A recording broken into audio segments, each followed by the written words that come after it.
அன்புக்குரிய தோழர்களே வணக்கம். நான் உங்கள் விருதுநகர் விடுதலை சிறுத்தைகள் கட்சி திருமாவளவன் அவர்களின் அன்பு தம்பி சக்திவேல் பேசுகிறேன். இப்போ காலையிலேருந்து தோழர்களே என் உடல்நிலை சரியில்லாதான் நாங்கள் 2 நாட்களாக எந்த ஒரு பதிவும் போடலை.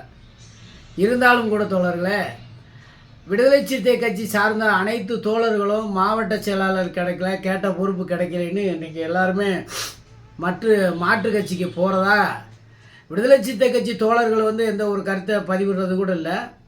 ஆனால் மாற்று கட்சிக்காரங்க ஒரு பெருமிதமாக விடுதலை சிறுத்தை கட்சிக்காரர்கள்லாம் எங்களுடைய கட்சிக்கு வர்றாங்க அப்படின்லாம் சொல்கிறது மிகவும் வேதனையெல்லாம் இல்லை, அது கோமாளித்தனமாக இருக்குது.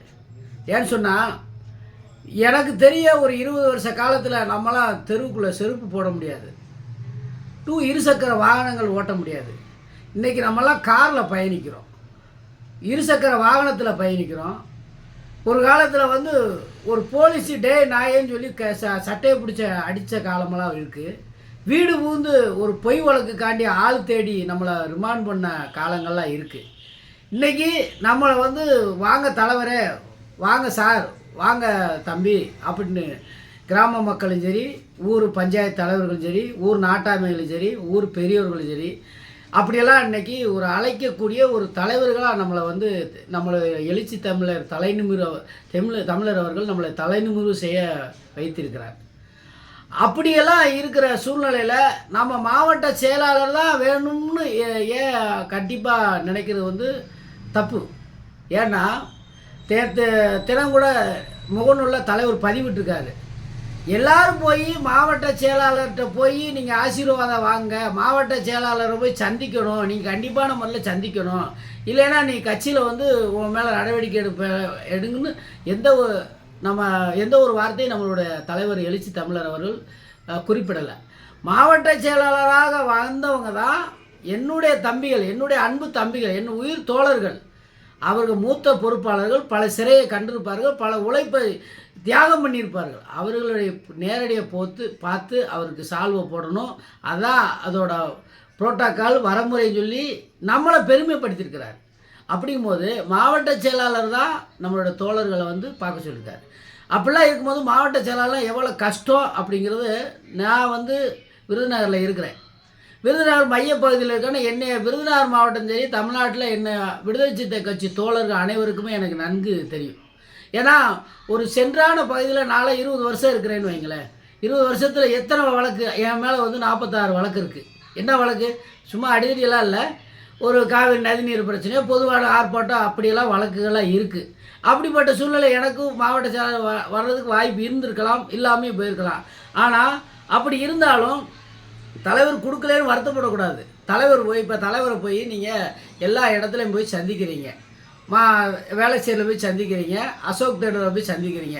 தலைவர் ஏன்ப்பா மாவட்ட செயலாளர் அனுமதி கேட்காம என்கிட்ட வந்தேன்னு என்னைக்காவது உங்களை சொல்லியிருப்பாரா? இல்லை மாவட்ட செயலாளரை சந்தித்து தான் வந்திருக்கணும்னு சொல்லியிருக்கிறாரா? இல்லை என்னை சந்திக்க வந்தே மாவட்ட செயலருக்கு ஒரு தகவல் சொல்லின்னு சொல்லியிருக்கிறாரா? ஏன்னா எல்லாருமே தலைவர் தத்து பிள்ளையாகவும் தன்னுடைய தம்பியாகவும் சிறுத்தையாகவும் தான் பார்த்துக்கிட்டு இருக்கிறாரு. ஆனால் நீ இப்போ ஏதாவது ஒரு இடத்துக்கு போகிறீங்க, போகும்போது மாவட்ட செயலாளரை கண்டுகளிச்சிட்டு போ, நீ அப்படிலாம் செய்யுன்னு சொல்லி எந்த ஒரு தலைவர் ஏதாவது நம்மளை எந்த ஒரு அறிவுறுத்தலோ ஒழுங்கு நடவடிக்கை ஏதாவது எடுத்துருக்கிறார்? நம்மளை பூராமே நல்லா வளர்த்து விட்டுருக்கிறார். அந்த வளத்தில் நம்ம அறிவு சார்ந்து தனி மனித ஒழுக்கத்தோட எவ்வளவோ விஷயங்கள் இருக்குது. இன்றைக்கி நம்மளோட தலைவர் எழுச்சி தமிழரோட பார்வையில் இன்றைக்கி எத்தனை முதலமைச்சர், நான் ஓப்பனாகவே பேசுகிறேனே, எத்தனையோ நிகழ்ச்சிகள் இருக்குது. முதல்வர் பேசுகிற பேச்சை விட எழுச்சி தமிழரோட கண்டென்ட் என்ன இருக்குது அப்படின்னு எல்லா பத்திரிக்கைக்காரும் நோக்கிக்கிட்டு இருக்கிறாங்க. அவர் எந்த பக்கம் திசை திரும்புகிறாரு அதையும் சொல்கிறீங்க. 2 சீட்டு 3 சீட்டு 2 சீட்டு 3 சீட்டுலாம் சொல்கிறதெல்லாம் ரொம்ப அந்த இடத்துல தக்க வச்சு அந்த ஒரு ஆளுமையை கொண்டு தலைவர் அவர் ஊடுருவி இருக்கிறாருன்னா பெரிய கஷ்டங்க. நீங்கள் சும்மா எல்லாருமே அந்த ரோட்டில் போகிற வாக்கில் ஏதாவது ஒரு மாட்டு கட்சிக்காரன் பிடிக்காதவன் பேசுவான், ஏன்னா அவங்களாம் விடுதலை சிறுத்தை வச்சு ஆடுறான் அப்படின்னு சொல்லுவாங்க. என்னத்தை ஆடுறோம்? நம்ம சுதந்திரத்தை கேட்குறோம், கேள்வி வைக்கிற இடத்துக்கு வந்துட்டோம், அது அவங்களுக்கு ஆடுறதா தெரியுது. புரியுதுங்களா? நான் இன்னொன்று சொல்கிறேன், தலைவரை பற்றி பேசுகிறீங்க. தலைவர் ஒரு நாளைக்கு 18 மணி நேரம் தான், 18 மணி நேரம் தூங்காமல் அலைகிறாரு. நான் என்ன சொல்கிறேன், இன்றைக்கி சவால் விடுறேன், நான் என்னோடய வங்கி அக்கௌண்ட் நம்பர் கொடுத்துட்றேன். எங்கள் தலைவர் மாதிரி ஒரு 15 நாளைக்கு தூங்காமல் ஊர் பூரா தூங்காமல் அவர் சாப்பிட்ற டயத்துக்கு சாப்பிடணும். ஒரு நாளைக்கு ஒரு மீட்டிங்னு எடுத்துட்டா கிட்டத்தட்ட 4 மணி நேரம் தொண்டர்களுடைய முகத்தை பார்த்து பார்த்து பார்த்து புரித்து தன்னுடைய விஷயத்தை பூரா பேசிக்கிட்டு இருக்கிறார். அப்படிலாம் பேசும்போது நீங்கள் செத்த நேரம் மீட்டிங் பார்க்கும்பொழுது யூரின் வருது, பாத்ரூம் வருது, மனைவி ஃபோன் போடுறாங்க, ஃபோன் போடுறாங்க. எத்தனை ஒரு விஷயத்தை வந்து அவாய்ட் பண்ண முடியாமல் நீங்கள் இருக்கிறீங்க. ஆனால் என்னுடைய எழுச்சி தமிழர் தன்னுடைய தாயை கூட 6 மாதத்துக்கு ஒரு தடவை 2 மாதத்துக்கு ஒரு தடவை ஒரு நேரடியாக சந்திக்க முடியாமல் எவ்வளவு நெருக்கடியில் எங்கள் தலைவர் இருக்கிறாரு. அதனால் தயவுசெய்து நீங்கள் மாற்றுக் கட்சியில் போன உடனே உங்களுக்கு யாருமே மாவட்ட செயலாளர் கொடுக்க போகிறதில்ல. ஆனால் இது வந்து நம்மளுடைய சொந்த உணர்வான கட்சி.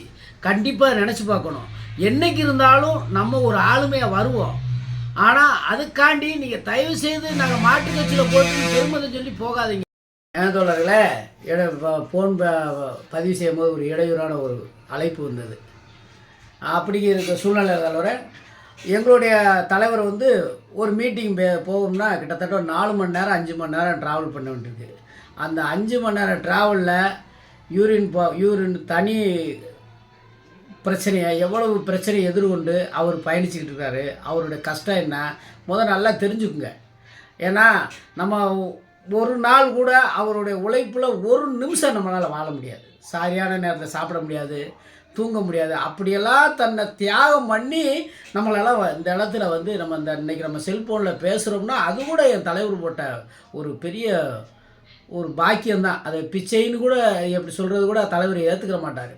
அப்படிப்பட்ட சூழ்நிலையில் நம்மளோட எழுச்சி தமிழர் அவர்கள் நம்மளை வந்து வளர்த்து எடுத்திருக்கிறாரு.